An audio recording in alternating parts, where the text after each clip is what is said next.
예수 읽기, Reading Jesus라는 주제를 가지고 하나님의 말씀을 나누고 있습니다. 지난주에는 왜 성경에서 우리가 예수님을 읽어야 하는가 세 가지 정도 살펴보았습니다. 성경 기록 자체 목적이 그러하다는 겁니다. 성경의 기록 목적은 하나님께서 타락한 인류를 예수님을 통해서 구원하시려고 하는 하나님의 메시지입니다. 그래서 구약 성경 어느 곳을 읽어도 예수님의 눈으로 읽어야 된다고 말씀드렸습니다. 두 번째는 예수님께서 성경을 읽을 때 예수님 눈으로 읽으셨다라는 것, 제자들도 마찬가지고 사도 바울도 마찬가지입니다.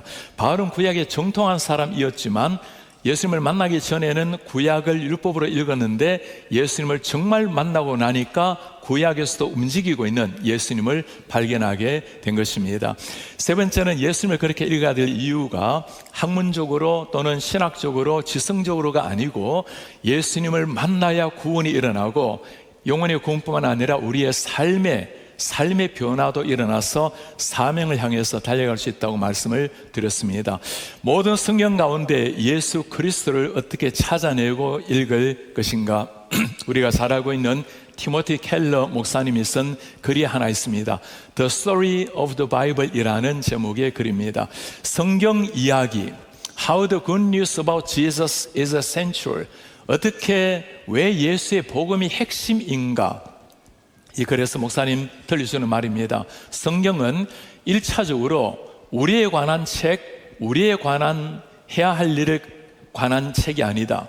1차적으로 우리에 대한 것이나 우리 해야 될 일이 아니고 성경은 예수에 관한 책, 예수께서 행하신 일에 관한 책, 그렇습니다. 예수님이 누구시며 무엇을 하셨는가를 보여주고 그 다음에 성경의 가장 위대한 이야기인 까닭이 무엇입니까? 이 이야기에는 영혼을 변화시키고 삶을 변화시키는 능력이 있다는 겁니다. 모든 성경을 통해서 예수님을 만날 때 구원이 일어나고 예수님을 정말 내 주인으로 모시게 될 때 내 삶의 변화가 일어난다는 것. 자, 이제 왜 예수님을 읽어야 될지는 다 배웠지만 그렇다면 구체적으로 예수님을 어떻게 우리가 읽을 수 있는가? 시편을 펼쳐놓고 창세기를 펼쳐놓고 예수님을 읽어야 된다라는 것은 이해하지만 어떻게 구체적으로 읽는 것은 또 다른 이야기입니다.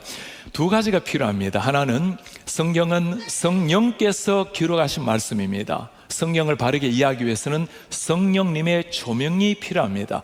성령께서 우리 마음을 밝히셔서 말씀을 깨달을 수 있도록 도와주시는 것. 두 번째는 우리 편에서도 그냥 문자로 읽는 것이 아니라 성경을 예수님의 음성을 듣기 위해서 성경을 읽는 것. 하나님은 이 말씀에서 어떤 모습으로 나타나는가? 하나님을 이해하고 예수님의 음성을 읽고자 하는 마음으로 성경을 읽어야 구약의 문자가 아니라 성경으로, 진리의 말씀으로 다가올 수 있다는 겁니다. 제가 중국에서 참 놀라운 일을 하나 경험을 한 일이 있습니다. 이전에 성경 활동을 할 때 많은 북한에서 온 청년들 그리고 젊은이들 또 소년들을 가르칠 기회가 있었습니다. 한 번은 북한에서 건너온 중학교 2학년 학생이었습니다. 반의 친구가 굶어서 죽고 또 옆에 있는 친구도 굶어서 죽는, 한때 북한에서 많은 사람이 굶어 죽는 시대가 있었습니다. 너무나 고통스러운 그 삶을 살다가 저에게 그렇게 말을 해요. 그 어린 아이가 목사님, 그때는 목사님이라는 얘기는 안 쓰고 정말 인생이 무엇인지, 그 어린 소년이 인생에 대한 무상함, 허무감을 느꼈다는 거예요. 그리고 개미굴을 찾는 게 겨울에 하는 일입니다 해요. 여러분, 개미굴이라는 게 개미들이 겨울에 먹으려고 음식을 날라요. 그럼 그 개미굴을 찾으면 그 쌀알, 그 음식들이 있는데 그걸 찾아내어서 끓여 먹는 게 일이라는 거예요. 어쩌다가 개미굴을 잘 만나면 그날은 참 수지 맞는 날이에요. 그 이야기를 들려주는데 참 제 눈앞에서 일어난 일이 믿겨지지가 않을 정도였습니다.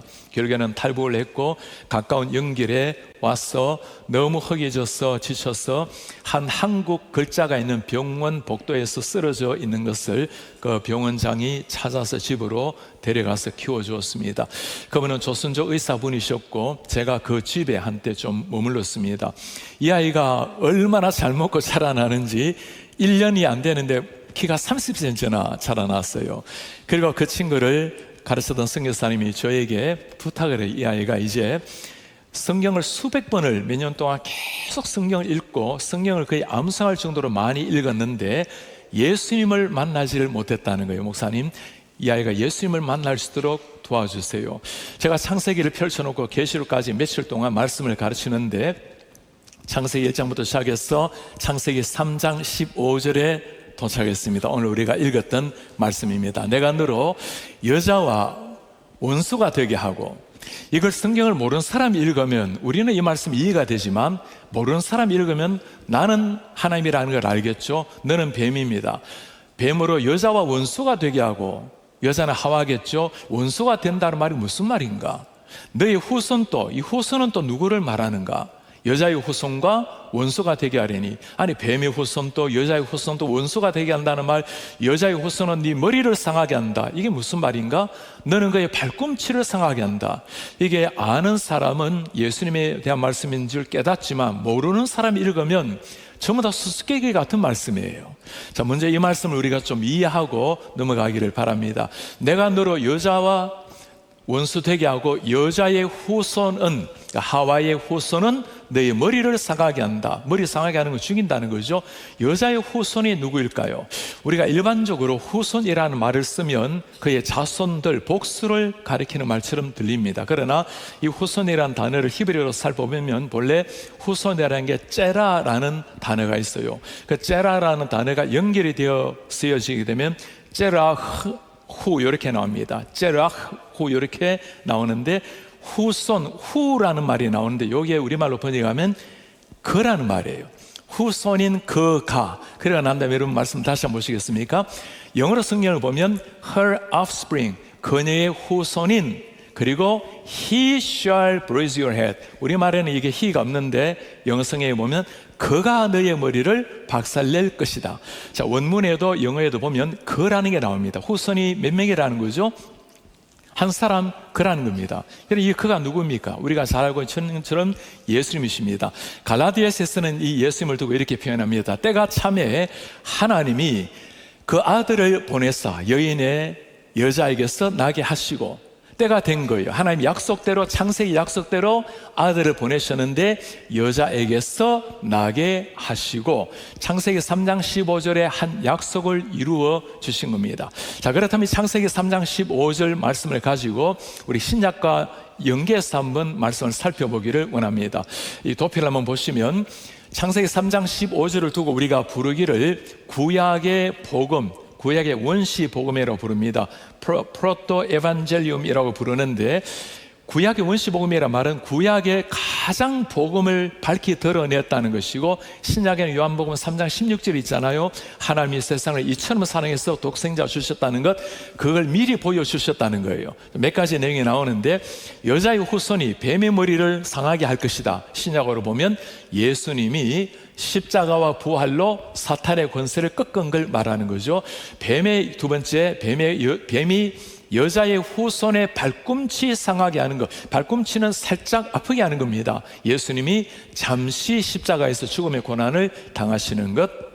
세 번째는 여자의 후손은 인류를 구원할 메시아라는 것, 동정녀 마리아를 통해 예수님께서 오신다라는 거 우리가 읽었던 갈라디아서 4장 4절의 말씀입니다. 그리고 뱀과 여자의 후손 사이에 원수관계라는 것, 이 말은 예수님과 사탄 간의 영적 전투가 있다는 것이고 결국엔 예수님이 승리한다라는 걸 보여주고 있는 겁니다. 자, 창세기 3장 15절 이 말씀이 원시복음이라고 부르는 것은 마치 나무의 뿌리와 같은 겁니다. 이 나무 뿌리에서 모든 게 다 자라나서 최고의 열매가 요한복음 3장 16절이 되는 겁니다. 구약의 모든 말씀, 신약까지 흘러가는 거대한 대하, 거대한 강줄기의 핵심을 말하면 3장 15절의 약속이 시간이 가면서 조금씩 밝히 드러나는 것, 지난주에 제가 구원의 점진성이라고 말씀드렸죠. 다 연결이 되어 있는 것, 구원의 유기성이라고 했고, 마지막에 예수 그리스도로 말미암아 이루어지는 것, 구원의 구속사성이라고, 계시의 구속사성이라고 이렇게 말씀을 드렸습니다. 자, 구약의 창세기 3장 15절을 보면서 예수님의 거대한 흐름이 흘러가고 있다는 것, 제가 이 말씀을 펼쳐놓고 그 중학생에게 물었어요. 여기에서 여인의 후손이 누구라고 생각하느냐 했더니 이 친구가 예수님이라고 말하는 거예요. 제가 깜짝 놀랐어. 아니 그걸 누가 가르쳐 주었냐고 했더니 성경을 밥만 먹고 계속 성경 읽으니까 계속 읽고 읽다 보니까 예수님이라는 게 자연스럽게 보였습니다. 사랑하는 여러분, 하나님이 빛을 비춰주시면 예수님 보이실 줄 믿습니다. 그런데도 불구하고 인격적으로 아직 만나지 못한 거예요. 성경 읽다 보니까 구약의 정말 수수께끼 같은 말씀인데 계속 읽고 수백 번 읽다 보니까 이 말씀이 신약으로 예수님께로 연결이 되고 이 친구가 그래도 예수님을 인격적으로 만나서 참 좋은 신자가 되고 정말 말 그대로 신약을 다 암송을 하고 구약도 굉장히 많이 암송을 하고 한국에 나와서 대학교를 졸업하고 좋은 청년으로 활동을 하고 있습니다. 자, 우리는 구약을 읽을 때 예수님과 연관을 시키지 않으면 그냥 구약으로 끝나버릴 수 있습니다. 구약 자체에서 멈춰버리면 예수님이 나오지 않으면 유대인처럼 읽게 되는 거예요. 또 다른 예를 하나 들어볼까요? 신약에 보면 여러분 사도행전 8장에 보면 빌립에 대한 스토리가 나옵니다. 빌립이 사마리아 땅으로 복음을 전하러 갔어요. 많은 역사가 일어났습니다. 성령이 빌립을 부르십니다. 광야로 가라. 그 말씀에 순종해서 광야로 갔어요. 누구를 만났습니까? 구스네시를 만납니다. 가서 성경 읽는 구스네시를 발견했어요. 정말 그 에티오피아 이방인인데도 불구하고 예루살렘에서 예배하고 돌아가는 길에 성경 읽는 걸 보면 참 귀한 분입니다. 하나님이 그 귀한 분을 빌립을 보내셔서 예수님을 만나게 하는 장면인데, 여러분 성경에 무슨 말씀 읽은지 기억나십니까? 이사야서 53장 말씀을 읽고 있었어요. 그때 빌립이 묻습니다. 당신이 읽는 것을 깨닫습니까? 여러분 그 뛰어난 재무부 장관이 왜 못 깨닫겠어요? 그런데 그가 하는 말은 놀라워요. 지도해 주는 사람이 없으니 어떻게 깨달을 수 있습니까? 문자는 알죠. 말은 이해하죠. 그런데 이게 고난받는 종을 이야기하는데 누구를 이야기하는지 모르겠다는 거예요. 여러분 구약에도 예수님이 계신 줄 믿습니다. 빌립이 그 말씀으로 시작해서 누구를 전했어요? 예수님을 전했습니다. 그 구스네에서 예수님을 만나게 되었어요. 그리고 하는 말이 뭡니까? 물이 있음에 내가 세례받음에 그리낌이 무엇이겠는가? 바로 그 자리에서 예수 믿고 세례를 받았어요. 그리고 구스네시는 흔연히 길을 가고 너무나 기쁘게 길을 가고 빌립도 복음을 전하러 갑니다. 자, 구약의 이사야서 말씀 똑같은 말씀을 읽어도 예수님을 만나는 사람이 있고 그렇게 열심히 읽어도 뛰어난 학자인데도 모르는 사람이 있어요. 예수의 눈으로 읽어야 정확한 성경의 해석이 가능하다는 겁니다. 유대인들이 아무리 구약을 읽어도 예수를 발견하지 못한 이유가 무엇일까요? 예수님께 연결을 하지 않기 때문인 거죠. 자, 이렇게 모든 구약에서 예수님을 읽는다는 말씀을 했는데, 이제 그렇다면 어떻게 우리가 예수님을 정말 읽어야 될 것인가? 크게 방법을 보면 두 가지 정도 방법을 오늘 소개하려고 합니다. 첫 번째는 본문 자체가 예수님을 잘 보여주는 구절들이 있어요. 구약의 본문 자체가 예수 그리스도를 계시해 주는 본문들, 그는 본문을 잘 설명하고 이해하면 됩니다. 그런 본문이 수없이 많이 있지만 좀 대표적인 것, 오늘 우리가 읽었던 창세기 3장 15절 말씀이 있고 아브라함을 부르신 말씀도 대표적이고, 그 다음에 두 가지 정도만 좀 대표적인 걸 살펴보려고 합니다. 사무엘 하에 보면 다윗의 왕국에 대한 이야기가 나와요. 먼저 한번 보시도록 할까요? 내가 내 앞에서 물러나게 한 사울에게서 은총을 빼앗은 것처럼 그에게는 빼앗지 아니하리라. 다윗에게는 영원한 왕국이 되게 하겠다는 거죠. 자, 너희의 집과 너희의 나라가 다윗에게 약속하는 겁니다. 내 앞에서, 하나님 앞에서 영원히 보존되고 너희의 왕위가 영원히 견고하리라. Your throne, 너희의 왕권이 shall be established forever. 영원히 세워지리라. 자, 다윗에게 하신 영원한 왕국에 대한 약속입니다. 구약 전체에서 이 말씀에 굉장히 중요한 의미가 있어요.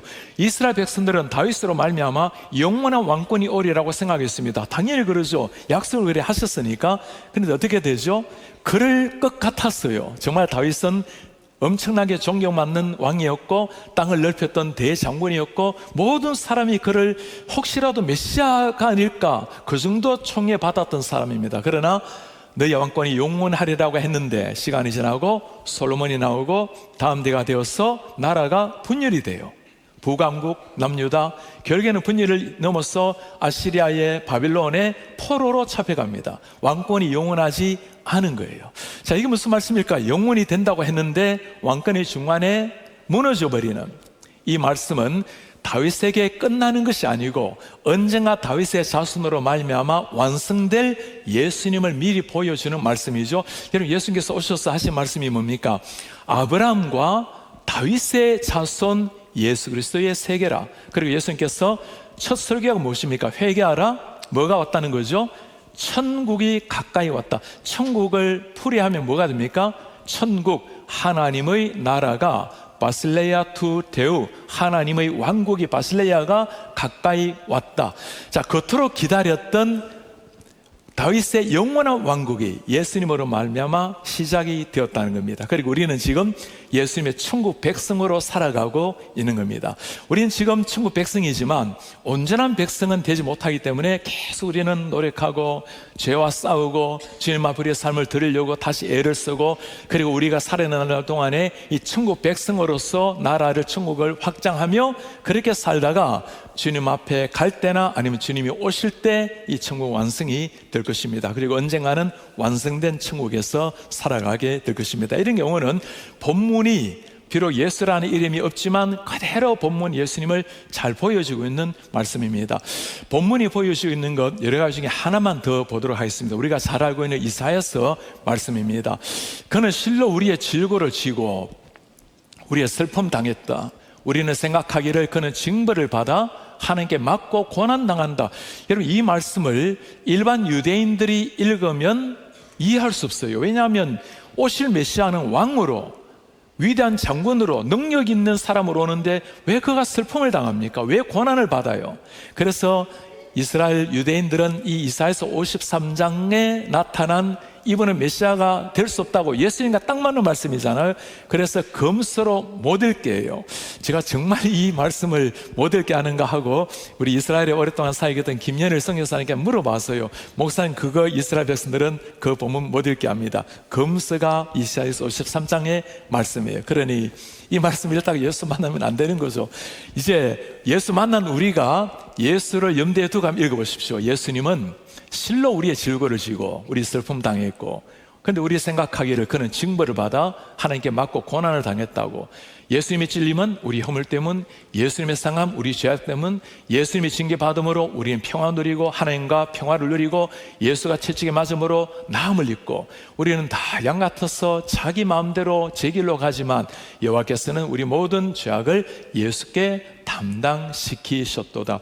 구약에서 예수님에게 일어날 일을 가장 정확하게 표현해 주고 있는, 그러니 이사야서 이 말씀이 다가오실 예수님의 고난을 정확하게 보여주고 있다는 겁니다.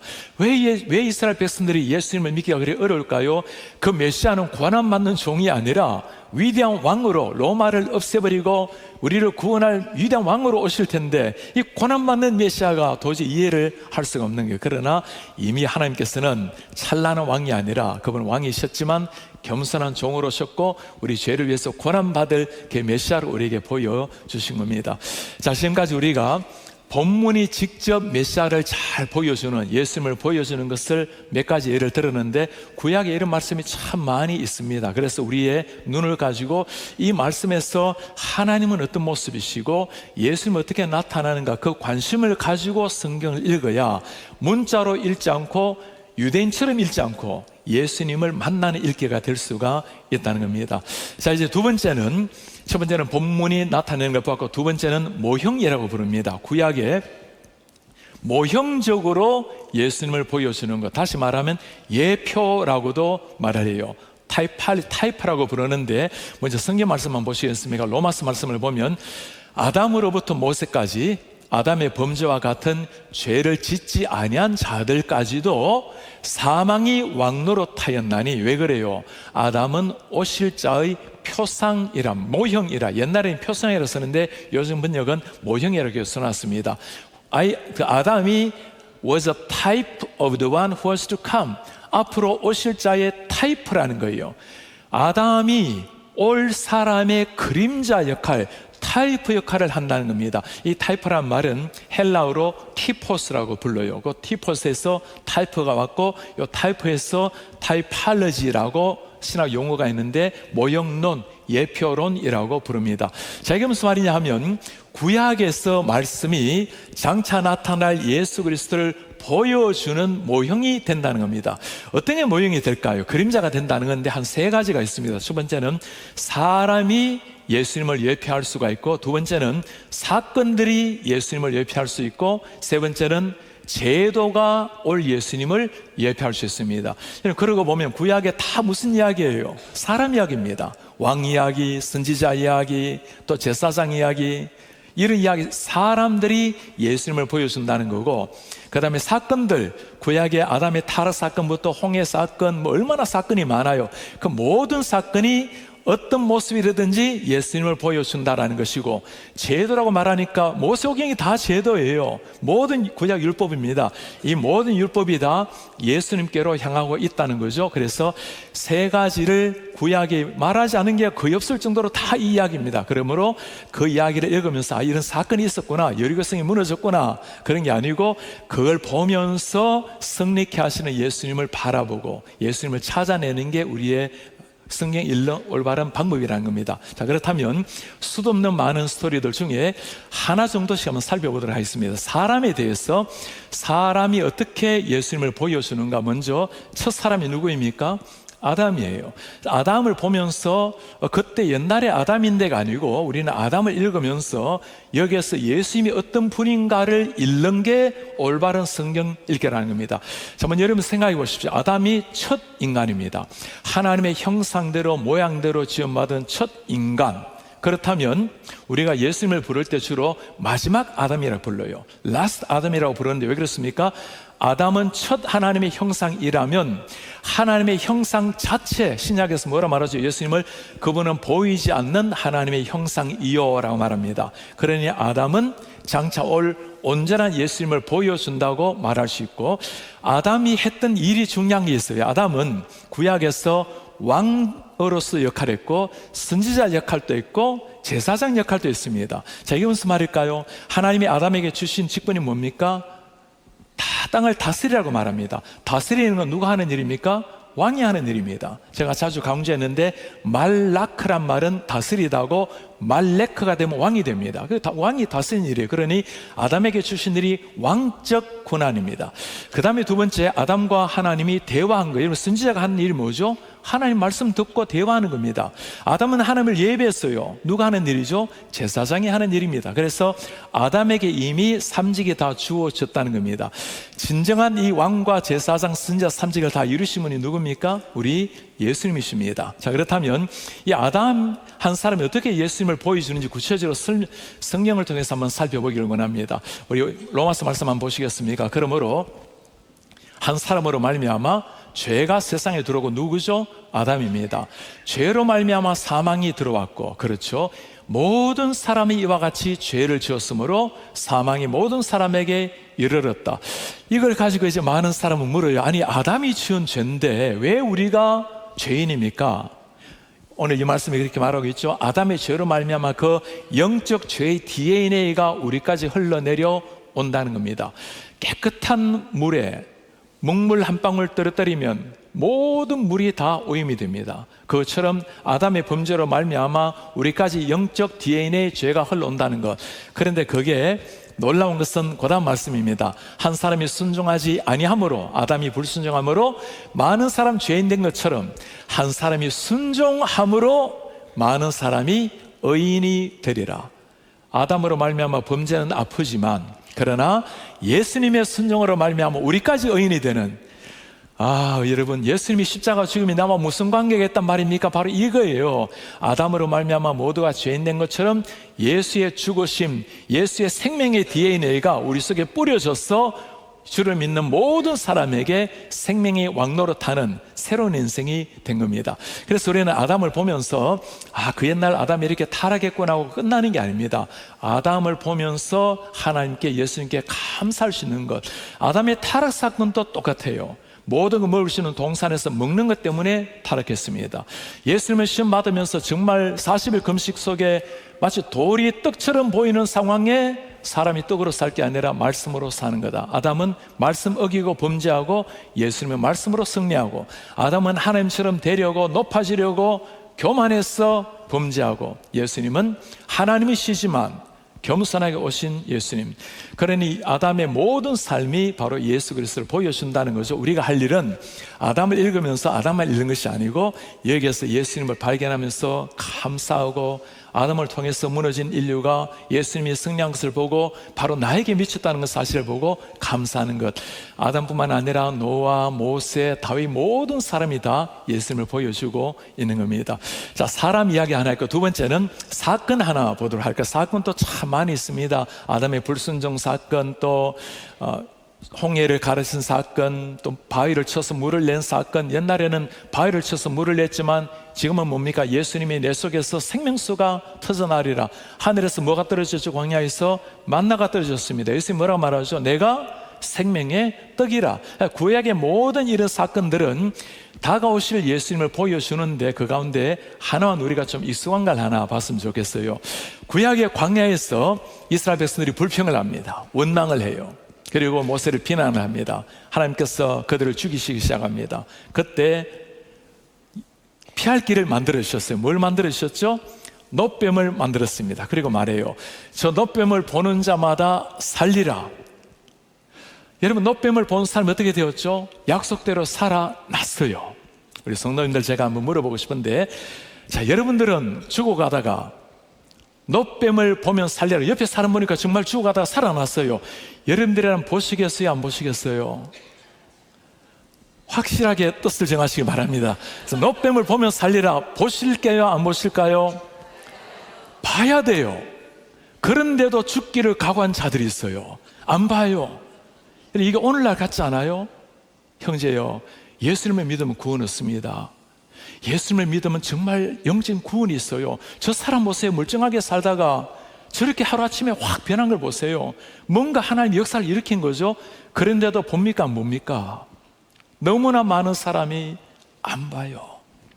보면 산다고 하는데, 예수 믿으면 산다고 하는데도 보지 않는 거예요. 이게 왜 그래요?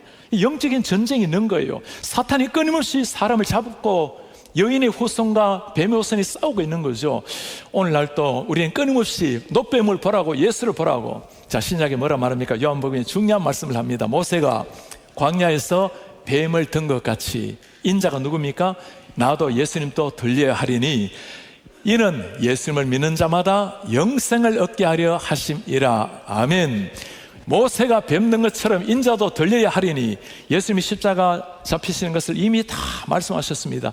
그 다음에 나오는 것이 그 유명한 요한복음 3장 16절 말씀이에요. 하나님이 세상을 이처럼 사랑하사 독생자 주시고 놋뱀처럼 달렸으니 저를 보는 자마다, 믿는 자마다 영생 얻고 죽지 아니하리라. 이 사건을 보여준 이유가 뭘까요? 놋뱀을 보면서 우리를 위해서 잠시가 아니라 영원한 우리의 놋뱀 같은 영원한 생명을 주신 예수 그리스도를 보라는 겁니다. 자, 사람에 대해서 보았고, 사건에 대해서 보았고, 이제 마지막으로 제도 한번 보도록 하겠습니다. 구약의 제도는 다 제도, 율법 제도예요. 이 모세오경이 뭡니까? 율법이에요. 모든 율법은 누구를 향해서 나아갑니까? 바울이 뭐라 말하죠? 모든 율법은 우리를 예수께로 인도하는 초등교사라. 옛날 성경에는 몽학선생이라, 어린아이를 가르치는 선생이라고 말합니다. 율법을 통해서 누구를 만나라는 거죠? 예수님을 만나라는 겁니다. 자, 대표적으로 율법이 여러 가지가 있는데 안식일 한번 보도록 할까요? 안식일째 7째 날은 여호와께서 말씀하십니다. 너나 아들이나 딸이나 아무 일 하지 말라. 자, 안식일은 쉬라고 말합니다. 예수님이 뭐라 말합니까? 신약에 쉬고 수고하고 무거운 짐진 자들아 다 내게로 오라. 내가 너희를 쉬게 하리라. 구약에서는 그냥 쉬는 안식일이었지만 쉬는 걸로 끝나는 것이 아니라는 거예요. 그 쉼을 통해서 진짜 우리에게 안식을 주시는 누구를 기다리는 겁니까? 예수 그리스도를 바라보게 하는 겁니다. 그래서 수고하고 무거운 짐진 자들 내게로 다 오라. 안식일 날 아무것도 안 하는 게 쉼이 아니고 누구에게 쉼이 있다는 겁니까? 예수님 안에 쉼이 있다는 겁니다. 자, 세 가지를 우리 보았습니다. 예표가 될 수 있는 것, 사람, 그리고 사건, 그리고 제도. 구약에는 다 이런 이야기들이에요. 선지자 이야기, 왕 이야기, 제사장 이야기. 이게 다 누가 하는 일입니까? 예수님이 하신 일이에요. 예수님이 왕이시죠. 선지자시죠. 말씀을 전하신 분이죠. 예수님이 우리를 위해서 대신 십자가 지신 제사하신 제사장이죠. 그래서 삼직을 완성시킨 분이 예수님이기 때문에 왕들의 이야기, 선지자 이야기, 제사장 이야기 나오면 다 누구를 기대해야 됩니까? 다가오실 예수님을 바라보는 겁니다.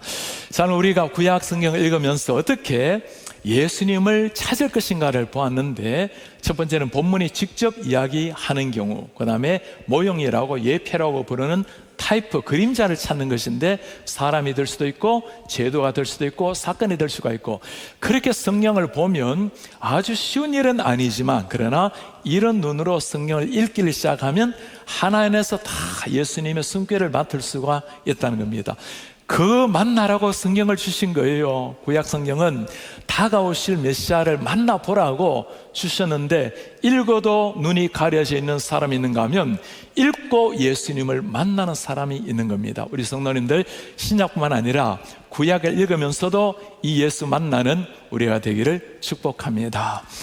저희 교회에 최근에 제가 지난달에 설교하면서 소개했던 한 성도님이 계십니다. 우리 블레싱 여성 예배 나와서, 교회 처음 나와서 예수님을 만났어요. 우리 권사님의 일대를 통해서 예수님을 만났어요. 여러분, 예수님을 만났다라는 표현이 죽은 자가 살아나는 겁니다. 너무너무 기쁘게 감격스럽게 학교에 아이 데려가는데, 그 아이 친구 엄마가, 아니 당신 얼굴이 그렇게 밝은 걸 보니 누굽니까? 교회를 다닙니다. 교회에 같이 전도를 해왔어요.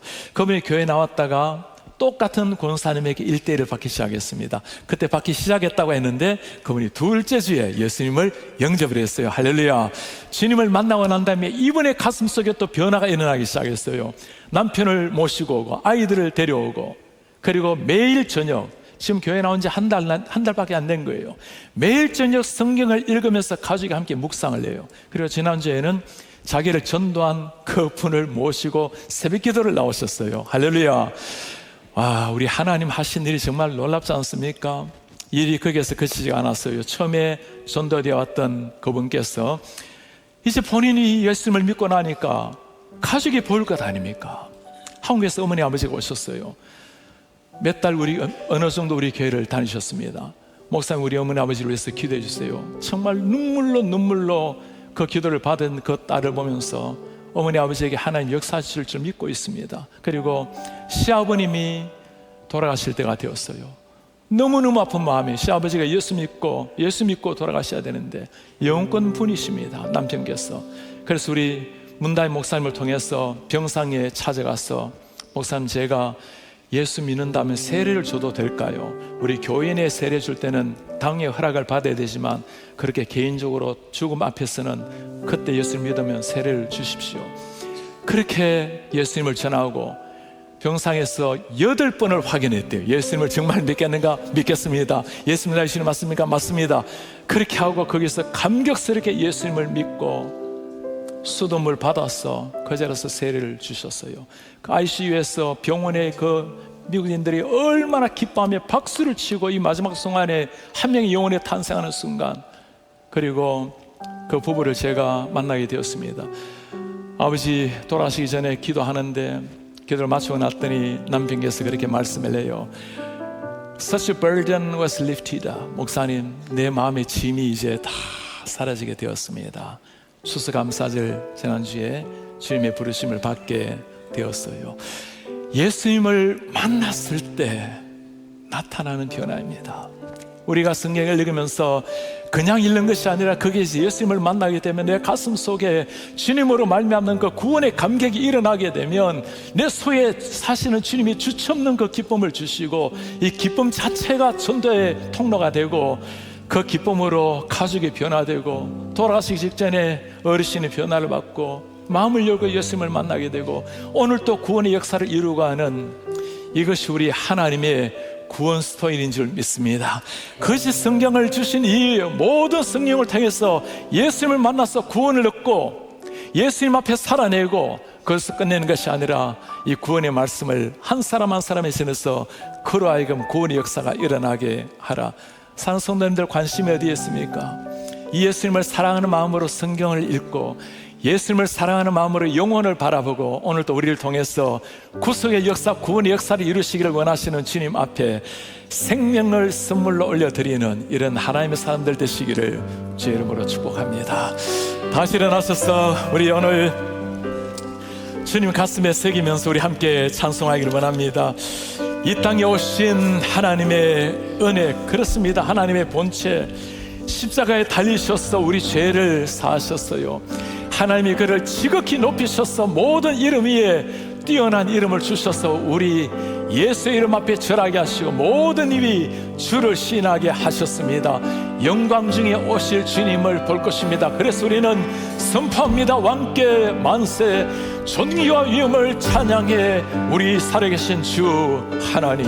위에 오신 하나님의 본체, 십자가에 달리사 우리 죄 사하셨네. 하나님이 그를 지극히 높여 모든 이름 위에 뛰어난 이름을 주사 우리 예수 이름 앞에 절하고 모든 입이 주를 시인해, 모든 입이 주를 시인해. 영광 중에 오실 영광 중에 오실 주를 보리라. 선포해 왕께 만세,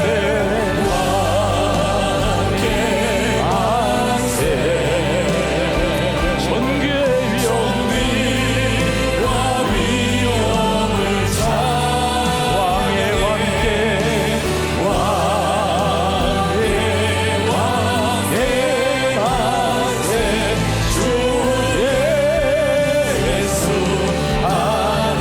우리는 고대합니다.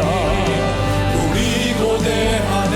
주님 오실 그날 주님 오실 그날 다시 사신과 사신 왕의 영광 이 땅을 비추네. 사단의 권세 사단의 권세는 주님 앞에 무너져 주 앞에 무너져 생명과 진리 명과 진리의 주 권세 가장 높도다. 우리 예수 이름 앞에 절하고 모든 입이 주를 영광 중에 시인해. 오실 주를 보리라. 영광 중에 오실 주를 보리라. 선포해 왕께 만세, 존귀와 위엄, 존귀와 위엄을 찬양해. 왕의 만세 주 예수 주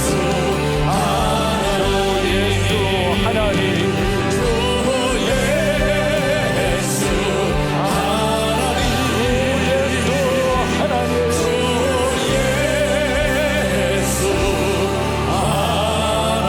하나님, 할렐루야. 우리 주님께 영광 주님께 올려드리겠습니다. 이분이 우리 주님이세요.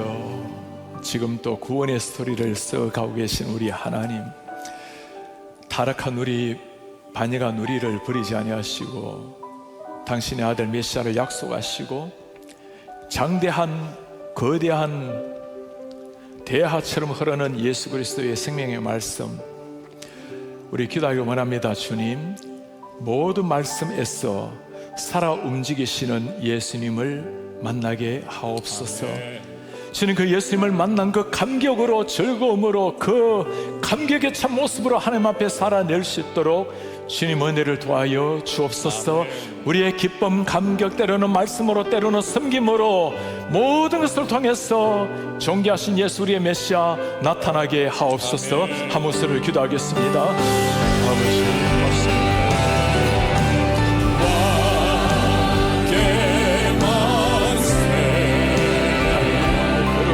존귀와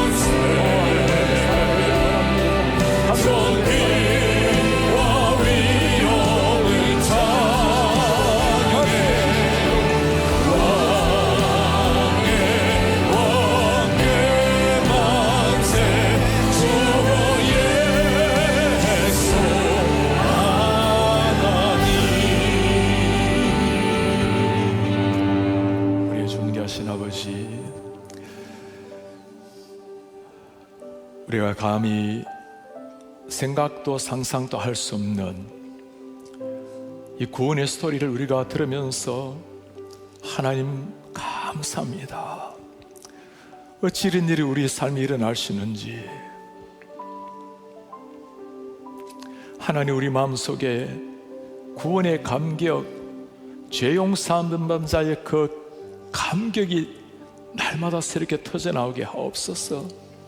하나님, 비옵나니 그 감격이 때로는 말씀으로, 섬김으로, 겸손함으로, 무엇을 통해서든지 우리 속에 중심으로 와 계시는 예수 그리스도, 그분이 우리를 통해 나타나게 하옵소서. 말씀을 읽을 때는 살아 움직이시는 예수님의 심장의 소리를 듣고 말씀 읽는 시간에 주님과 교제하며 함께 호흡하는 시간 되게 하옵소서. 예수 그리스도의 이름으로 기도하나이다. 아멘. 주 예수 그리스도의 은혜와 하나님의 사랑과 성령의 교통하심이 오늘 하나님의 말씀 앞에 매 순간 말씀으로 말미암아 심장이 뛰기를 원하는, 그 말씀 가지고 살아내어 한 영혼을 주님 앞에 올려드리기를 원하는 제 모든 백성들 머리 위에 지금부터 영원토록 함께 있을지어다. 아멘.